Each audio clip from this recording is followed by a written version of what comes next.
J'aime dormir parce que ça m'aide à partir de ce monde.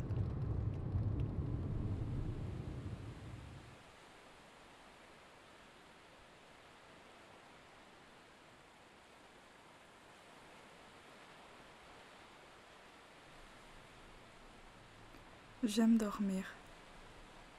Tous les soirs quand je vais au lit, j'essaie de dormir.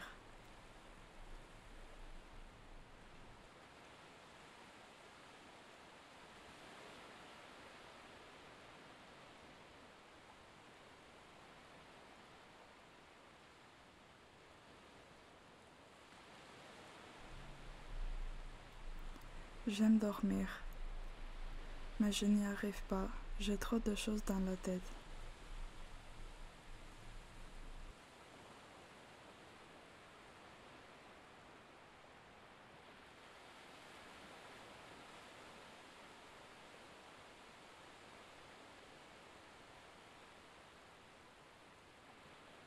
J'aime dormir.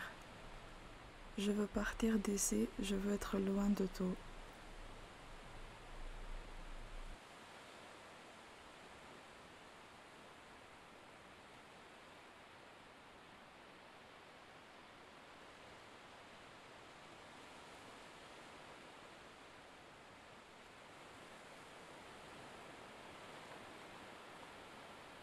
J'aime dormir. Si je pars, pourrais-je enfin dormir?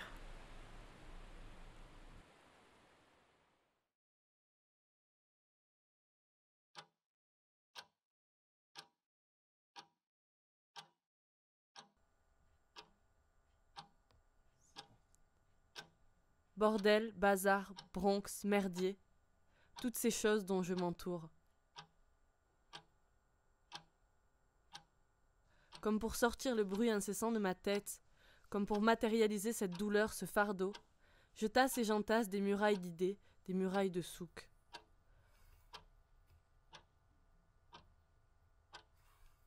Pour me protéger d'un monde qui me veut comme poupée, être leur pantin, jamais.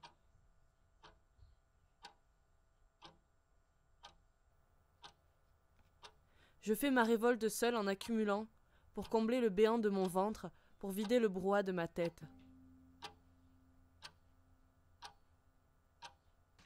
Je repousse à demain pour remettre de l'ordre, parce que j'ai toute la vie.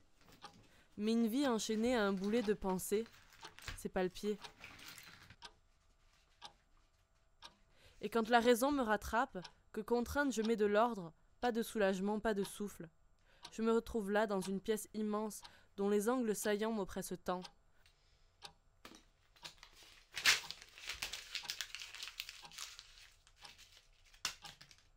Alors je me lève et je sème, comme des graines dans le potager, pour faire éclore les fleurs du bonheur. Des excuses pour certains, mais pour moi ça ne l'est point. Mon combat à la monotonie, à l'ennui. Mon souci trop confondu avec un manque d'envie. Et pourtant, je ne manque pas de vie. Pas sans peine, pas sans haine, mais chaque jour je la chéris, je l'aime.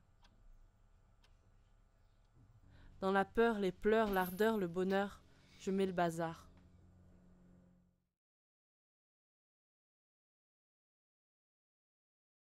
Peut-être pour tuer mon cafard.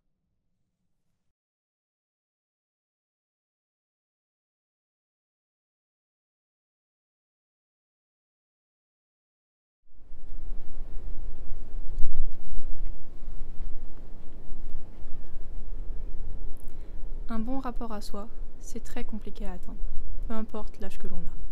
On se cherche longtemps, très longtemps. C'est un très long chemin difficile pour tout le monde. Et malheureusement, on n'est pas souvent aidé pour ça. Se prendre des remarques, se sentir jugé, ne pas se sentir à sa place la plupart du temps, etc. Ce sont des ressentis fréquents qu'on ressent quand on se cherche.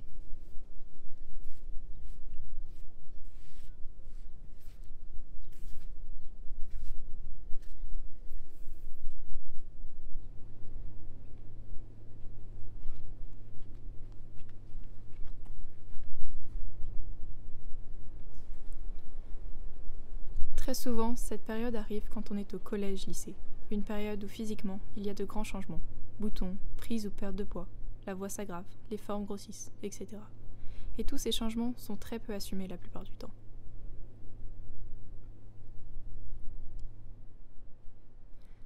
Pour se rassurer, on s'habille comme tout le monde, on se coiffe comme tout le monde, on achète les mêmes chaussures que tout le monde, on se maquille, on met des vêtements amples pour se cacher, on se colore les cheveux, on commence à fumer, à boire, etc.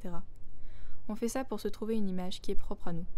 Mais on a aussi le regard des gens qui nous importent beaucoup. Donc on a envie que les gens nous acceptent et nous trouvent beaux en faisant comme tout le monde et en rentrant dans les cases. Mais ce n'est que le signe que nous sommes très influençables.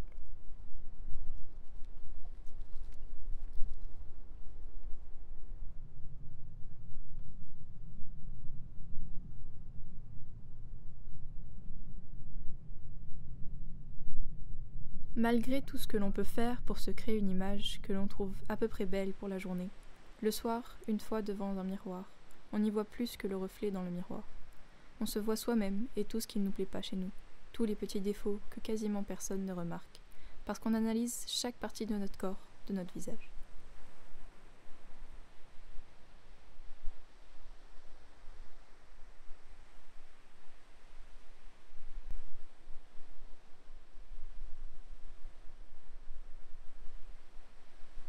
On analyse aussi tout ce que l'on peut faire ou dire, tout le temps, et on peut avoir énormément de regrets, ou avoir honte, honte à en pleurer, à en être mal, à en souffrir. Tous ces changements nous font souffrir, à ne plus dormir, à en presque perdre le goût de la vie.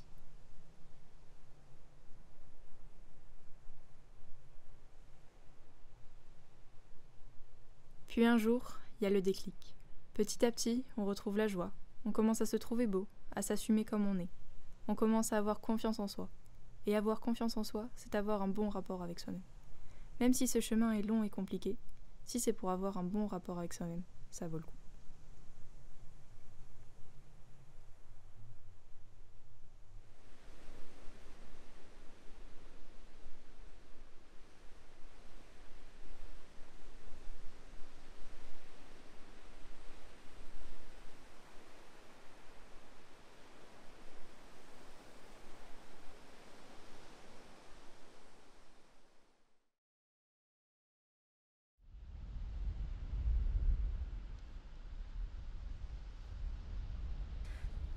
Aujourd'hui, je vais vous raconter un moment de ma vie. À ce moment-là, j'avais à peu près 8 ans, 9 ans, quelque chose comme ça.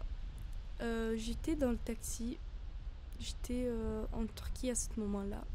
Et du coup, j'étais dans le taxi avec ma famille et avec quelqu'un qui était inconnu, qui était à côté du chauffeur, qui n'était pas du turc ni arabe. En gros, on savait pas c'était quoi son origine. Bref, le taxi roule, parce que le chauffeur, il savait exactement où nous déposer. Il nous a déposé le chauffeur et il est parti. Et dès qu'on a descendu du taxi, on est descendu nos affaires, on a vu au bout... on était proche de la bord de la mer. Et on a vu vers la bord de la mer qu'il y avait des gens. Et du coup, on a su qu'il fallait aller vers là-bas. De base, on s'attendait à un grand bateau où il y a des chambres, chacun tout seul, etc. Mais c'est pas ça qui nous attendait. On va vers la mer, vers la bord de la mer. Et là, il y avait des gens qui viennent de partout. Tu vois, des gens qui viennent de partout, qui se réunissent au même endroit. On comprenait rien, on savait même pas pourquoi il y avait un tout petit bateau qui se portait même pas 20-10 personnes en face de nous. On a su, de base, on a cru que c'était pas pour nous, c'était pour d'autres gens. Mais c'était pas ça. À un moment donné, il y avait un homme qui avait compris qu'il fallait monter dans ce bateau et qu'on n'avait pas le choix. Il commence à nous rassurer à tous et à nous dire il faut monter. De toute façon, on ne peut pas retourner en arrière maintenant. Et du coup, on monte tous dans le bateau. Il y avait, pour monter pour aller vers le bateau, il y avait une sorte de bois qui bougeait, qui était même pas solide. Et les hommes, ils montaient les affaires et ils prenaient les enfants après les femmes. Et du coup, on commence à monter, il y avait des femmes et des enfants qui avaient vraiment peur. Il y avait des gens qui pleuraient. Même les hommes, ils avaient peur, mais ils essayent de nous rassurer pour qu'on n'a pas peur. Ça se voyait sur leur visage qu'ils ont peur, ils savent même pas c'est quoi qui nous attendait. Bref, on monte dans le bateau, qui ne se portait même pas maximum 20 personnes. On était à peu près 50 personnes dans ce bateau. Des gens un peu dehors et des gens à l'intérieur de ce bateau. Le bateau, il était un peu, pas dans un bon état, un peu cassé, collé, je sais pas, c'était bizarre. On monte et on attend le chauffeur de bateau qui vient. De base, il y avait un chauffeur, mais le chauffeur, il n'est pas venu. Du coup, on a compris qu'il fallait quelqu'un qui conduise le bateau. Et cette personne qui a décidé de conduire le bateau, c'était quelqu'un qui n'a jamais conduit un bateau de toute sa vie, il savait même pas quoi faire, il savait même pas il fallait aller où exactement. Il comprenait pas. Et du coup, comme par hasard, cette personne-là, c'était la personne qui était avec nous dans le taxi. Et il essayait de faire marcher le bateau, de le faire rouler un peu, le faire marcher n'importe où, juste pour nous faire un peu bouger de l'endroit où on est. Et pendant à peu près 1h30 minutes, il faisait juste partir et retourner au même endroit. Et lui, il savait même pas qui faisait ça.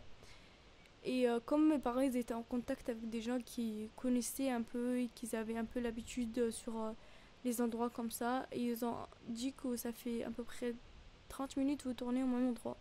Je vais vous envoyer un Google Maps et du coup sur ça il y a un chemin en bleu. Montrez ce chemin au chauffeur, comme ça il puisse marcher sur ce chemin. Au moins vous arrivez un peu proche de la destination où vous voulez y aller. Du coup, on a montré, de base on ne devrait tous pas bouger parce que le bateau il ne se portait pas tous, et si on bougeait on va tous se noyer. Du coup tout le monde a vraiment peur. Pendant à peu près 4 heures, personne n'a bougé, sauf il y avait des gens qui s'évanouissent, qui vomissent partout, c'est dégueulasse, des enfants qui pleurent, et moi qui comprends rien du tout.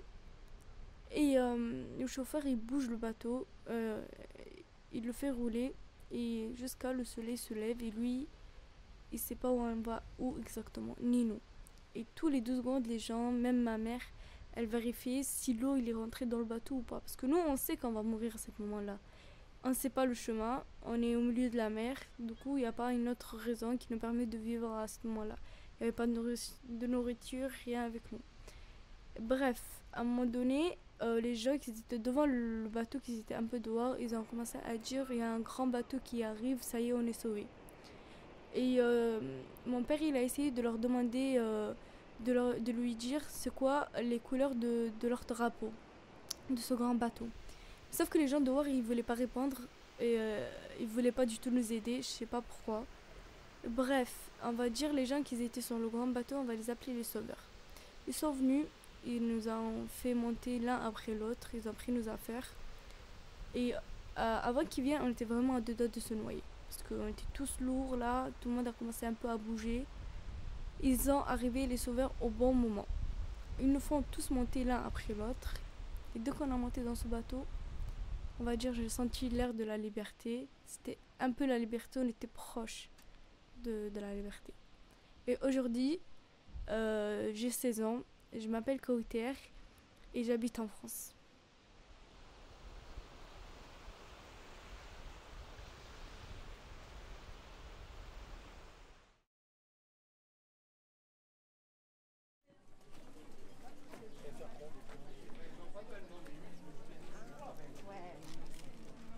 Une grande foule informe, presque morte, aspire dans son tourbillon de petits humains flasques, à moitié éveillés, guidés par on ne sait quoi, qui, poussés par l'inertie, machinalement, avancent sagement comme du bétail à l'abattoir. Tous attachés mais tellement seuls, se raccrochant à du plaisir immédiat, éphémère, pour continuer à avancer dans leur calvaire, encore et toujours. Dans cet engourdissement, sans réveil, ils ramollissent peu à peu, sans un regard vers ici et là-bas, devant et derrière, passé et futur, avec aucune lueur d'espoir dans leurs yeux, mais tant de colère, avant qu'ils ne se fracassent les uns et les autres dans le mur. Mais qui sont-ils, sans choc électrique, sans la colère, eux qui passent chaque jour devant mes yeux, sans même un regard vers l'un des leurs, c'est le fils de clone. Moi ça me fout la gerbe, c'est le fils de clone. Rien dans le bide, rien qui vibre, qui brille, qui brûle dans leur rétine. Restez loin de ceux que vous avez contaminés, loin. Et puis un jour, j'ai fini par laisser place au vide. J'ai respiré une bouffée d'air frais. J'ai divagué et divagué dans les rues de ma ville jusqu'à en devenir fou. À me perdre dans la réalité et le temps. Pour observer le néant, mais aussi ce qui ne se voit pas avec les yeux. qui se cache dans une beauté qu'on ignore.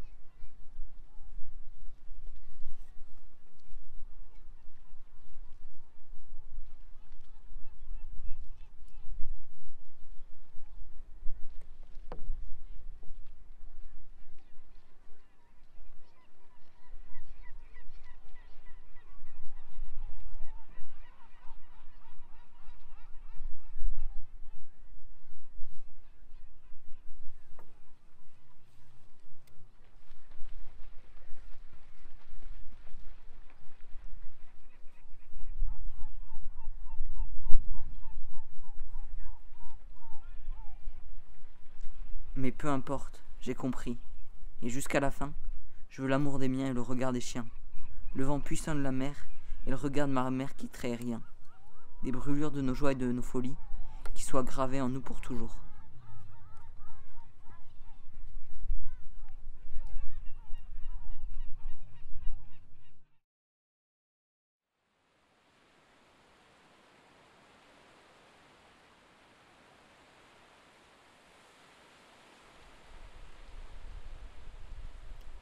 L'école nous met la pression, comme s'il n'y avait que ça.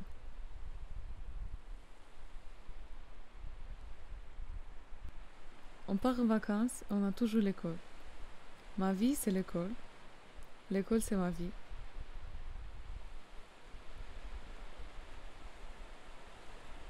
L'amour, le plaisir, la vie.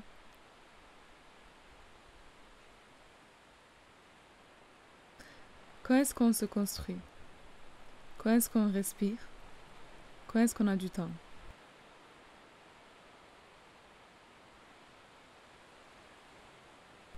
Votre stress n'est pas le nôtre. Arrête-toi. Écoute-moi. Quand est-ce qu'on vit?